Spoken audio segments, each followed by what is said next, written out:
பலவித சிரிப்பும் பவுன் சத்தமான குரல்கள் கேட்டது. யார் இந்த செடிகளை நட்டது என்று கூக்கரலிட்டது.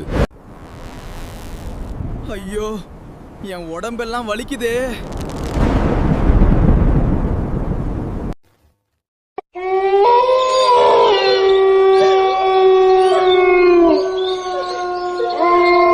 ஜெபமாலை போட்டவர் கருப்பு உருவத்தை பார்த்து நீ யார் என்று கேட்டார்.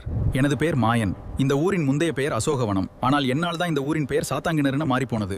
கருப்பு உருவம் கிராமத்தை பற்றி சொல்லத் தொடங்கியது. எங்கள் கிராமம் சுமார் 500 வீடுகளை கொண்டது. ஒவ்வொரு வீட்டுக்கும் எதிரெதிரே பழங்களை உடைய உயரமான அடர்த்தியான மரங்கள் இருக்கும். இந்த மாம்பழம் நல்லா பழுத்திருக்கு. ரொம்ப நன்றி. இந்த ஆரஞ்சு சாப்பிடுங்க.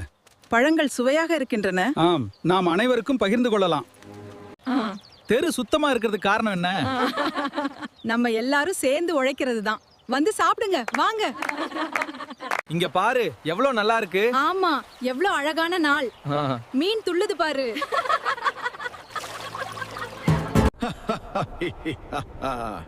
இப்படி ஊர் முழுவதும் சந்தோஷமா இருந்தா எனக்கு பிடிக்காது. இவங்க சந்தோஷத்தை கெடுத்தாதான் என்னால நிம்மதியா தூங்க முடியும்.